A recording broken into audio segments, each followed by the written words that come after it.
Welcome back to Just Chattin. And this is the series of videos we do on Thursday and Sunday evenings just for our own amusement. So, let's see, what do we need to talk about?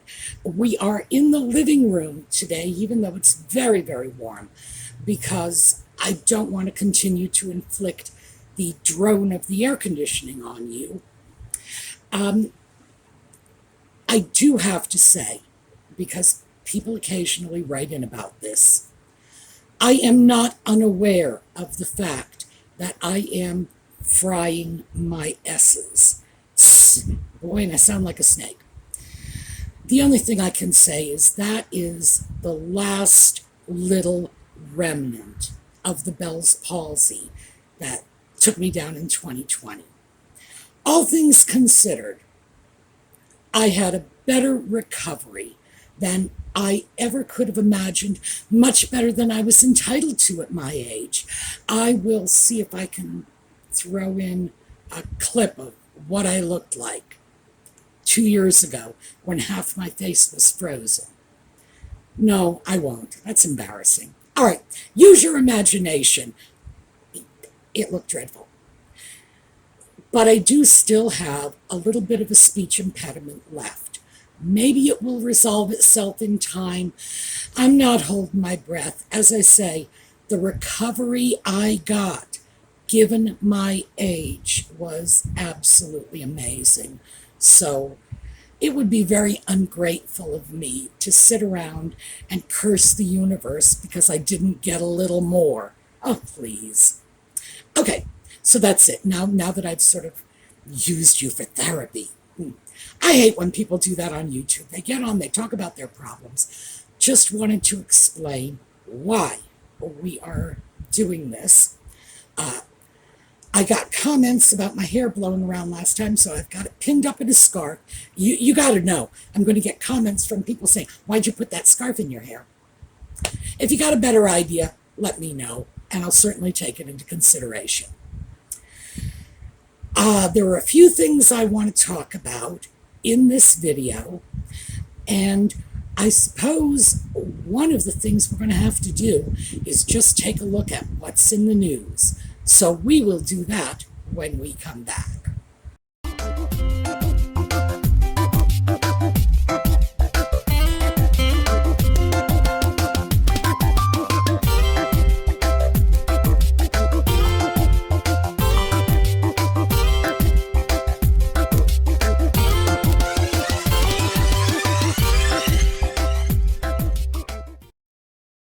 Okay, so before we get into the Tom Bauer book, which is basically gobbling headlines left, right, and sideways, let's just take a quick look at the newest wrinkle in the Markle versus Markle lawsuit. And Samantha, as I'm sure all of you know, is suing Nutmeg for damages, for defamation, basically, because Nutmeg has made some highly damaging statements about Samantha. And these statements are false. Well, the last time Nutmeg got caught red-handed in a lie was involving whether or not she had cooperated with Finding Freedom. When Jason Knopf, I assume that's how he pronounces it, Jason Knopf released the emails showing that Nutmeg was the source of much of the information in Finding Freedom, and that there were discussions, and this was not a surprise to her. Of course, her position was she forgot. I forgot I had cooperated with the book. I didn't mean to lie. I just didn't remember. Well, you know, that's a mighty serious thing to not remember, and I don't think anybody believes that for an instant. But it's one you can't prove. How can you prove what someone did or did not remember? Which, of course, is why that's what she said. But we have something new here, because one of the allegations that Samantha has made against her sister in this lawsuit is that Nutmeg claims she was raised as an only child. She pretty much outright said that her brother Tom Jr. and her sister Samantha were no part of her life. She did say, in fact, that she had only seen Samantha once in like the last 30 years. Oh, by the way, you have to do the math for that. She said she had seen her once 18 or 19 years ago and hadn't seen her at all since like 10 years before then. Well, simply not true. And Samantha can prove it. She's got the pictures. And we've seen the pictures. We know that Nutmeg was not raised as an only child. Nevertheless, this is something she put out in that Oprah interview, and one can see how Samantha and Tom Jr., although he's not involved in this, could consider that damaging statements, especially given the fact that Nutmeg was also saying this in the context of an interview in which she was accusing the British royal family of racism. And when you start conflating those, which people do, it starts to look like Samantha and Tom distanced themselves from their small, darker-skinned sibling. Yeah, you don't have to say there was a racial element. It's just there for the taking. Now, clearly, that was not an issue. Clearly, the family in general never had racial issues. These are not Klansmen. These are people who looked at Nutmeg as a little sister, not a little sister of color, or a little sister that was different, or other, or whatever. No, it's just not there. And Nutmeg did not say it was. She just throws these out side by side and allows people to infer what they will from the juxtaposition. So I could understand why Samantha would be upset. Nutmeg's explanation for this absolute lie is that she was presenting the subjective truth, her subjective feelings of being raised as an only child. No, she said, and I listened to it again, I was raised as an only child. Everyone who knew me knew I was raised as an only child. That's not a subjective statement of truth. That is a presentation of fact. It's true, she did not say she was an only child, that she was raised as one, which clearly indicates that she was saying she's raised without the Markle siblings. And again, pictures, there's no question that these people were part of her life. But now we have this whole new truth, Nutmeg's subjective truth. In other words, if she feels something, whether or not it's true, whether or not it is demonstrably false, is irrelevant. She feels it. Therefore, it's her truth. I gotta tell you, this is getting nuttier and nuttier by the minute. So, in addition to what's going on with Samantha's stuff in the news, we still have stuff coming out from the Bauer book. The funny one, and this, believe me, this is one that just, it left me so amused. It was like I couldn't even laugh.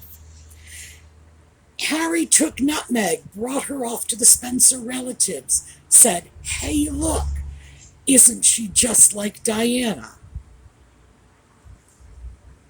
What? Yeah, well, of course they didn't share that opinion.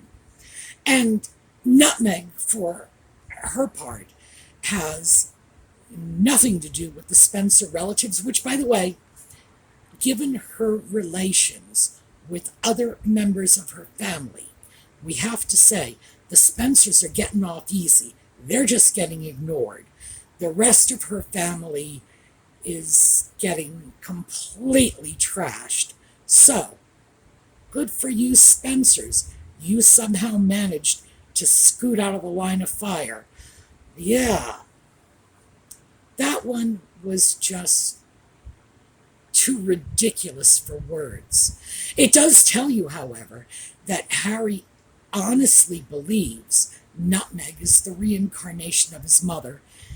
That tells me two things about Harry. One, he's dumber than I thought, and two, he's probably more mentally unbalanced than I thought, because I'm sure I must have seen two people more polar opposite than Nutmeg and Diana, but I just can't recall when.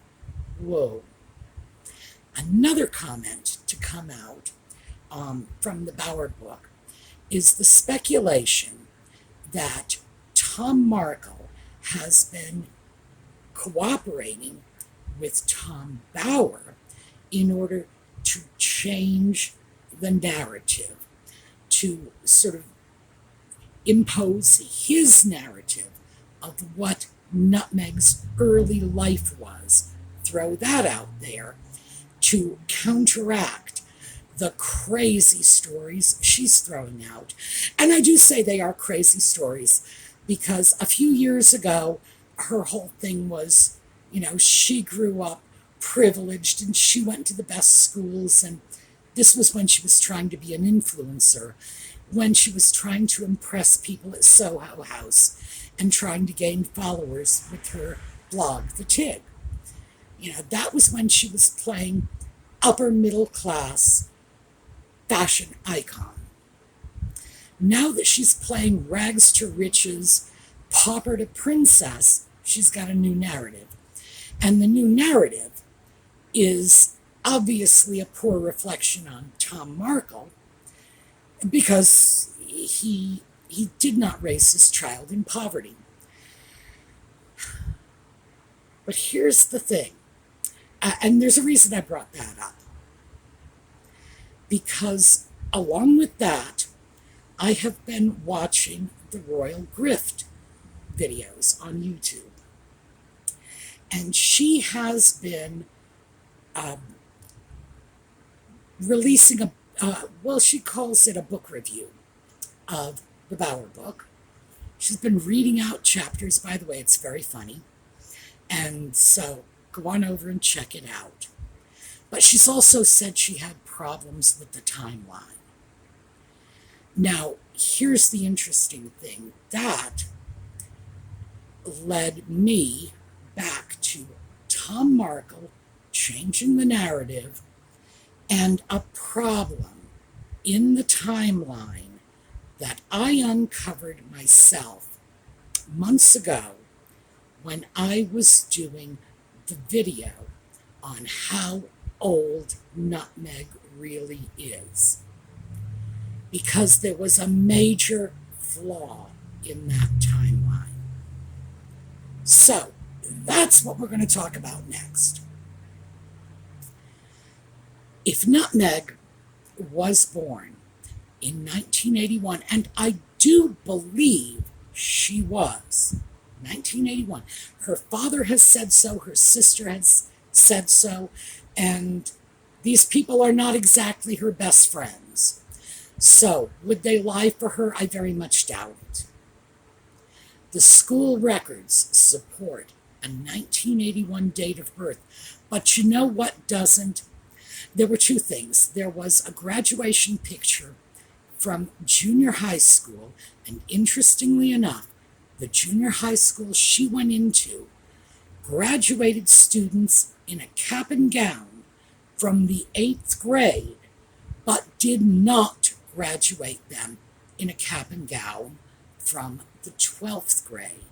The 12th grade, they graduated in long evening dresses with a dozen roses. Kind of, from a bygone era, I guess. Anyway, that was one of the problems. But here's another one. And at the time, I just set it aside and said, well, there are a couple of explanations. Here we go. 1981. How old would Nutmeg have been in 1987? Come on, everybody, the math is easy. 6, right? She would have been 7 in 1988, right? This is the period when Thomas Markle was lighting director for the television show Married with Children. And I know, because I've pulled his credits. He was there for 2 years, 87, 88. Now, the show had a longer run than that, but that's when Markle was on set. Between the time that Nutmeg was 6 and the time that she was 7, possibly 8 at the outside. So, where is this going? One of Nutmeg's standard set pieces, the stories she tells over and over and over again. Craig Ferguson got this one. I believe the Elle magazine interview got this one. She grew up on the set of Married with Children.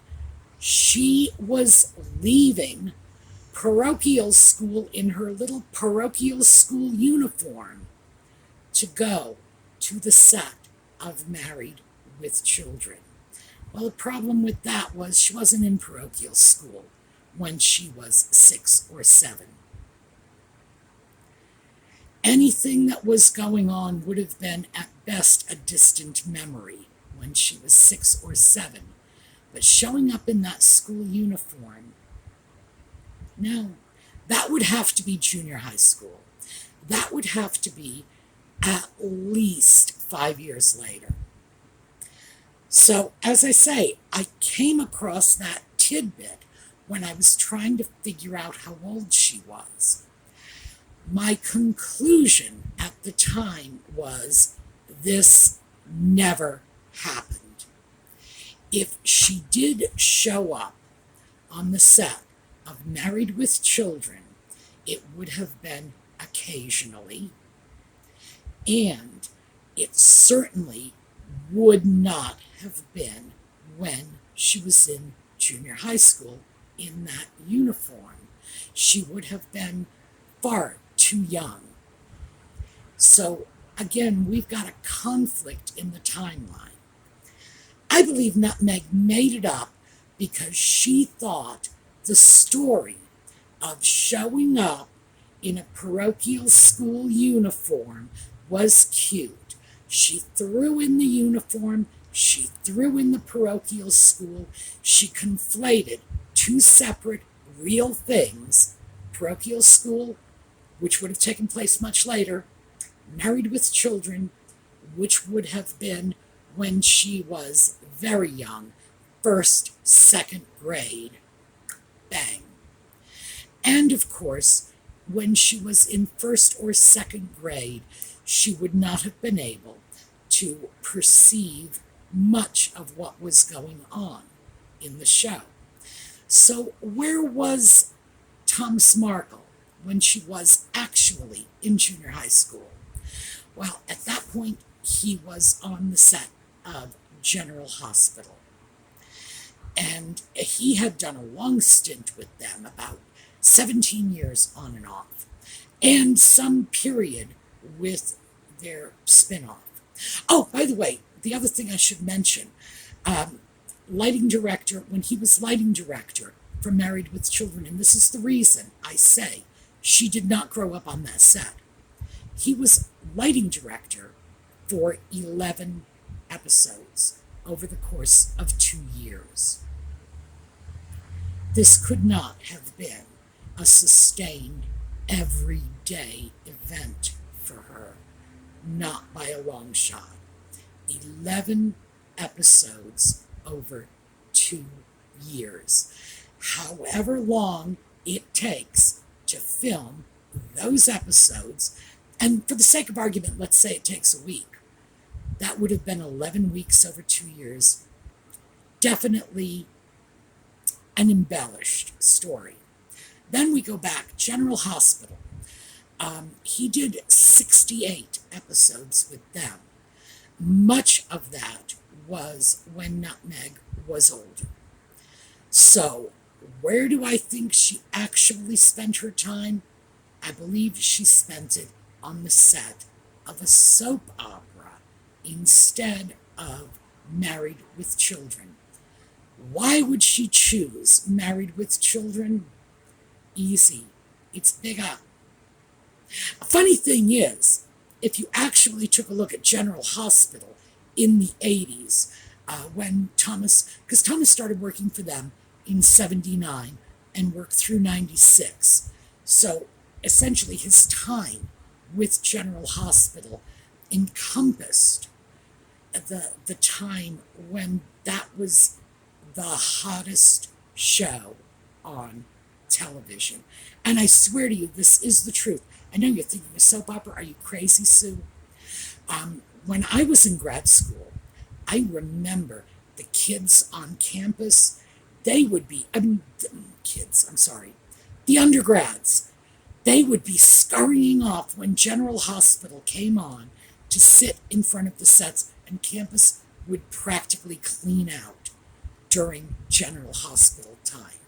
It was amazing. It was like this bizarre phenomenon. Rick Springfield was starring on General Hospital in the 80s, and I'm sure you'll remember him from Jesse's Girl. So we got this good-looking pop star. It was a phenomenon. And we've always had soap operas, but General Hospital's, its sudden burst into super fame at that point, and it lasted a couple of years. That coincided with Markle's tenure on the show. So I don't understand why Nutmeg wouldn't refer to that, unless, of course, you have to remind people of how hot that show was in those days. I do have to say that even though it was like a crazy hot show, the plot lines were utterly horrific. So, what obviously happened is Nutmeg had time with her father on the set of something when she was in junior high school. That something was not Married with Children. She chose Married with Children. And remember, with the conflation, it's like grabbing a salad bowl, throwing a bunch of stuff in, completely unrelated, tossing it around, and spreading some dressing over it. So we have parochial school unrelated to Married with Children, but we're going to play them off together. Why? Because Married with Children was a bigger name. So what's the bottom line on that?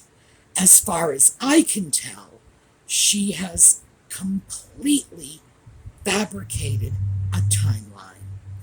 That, in fact, if she was on the set of Married with Children at all, and I believe she probably was, it would have been sporadic, and she would have been 6 or 7 at the time.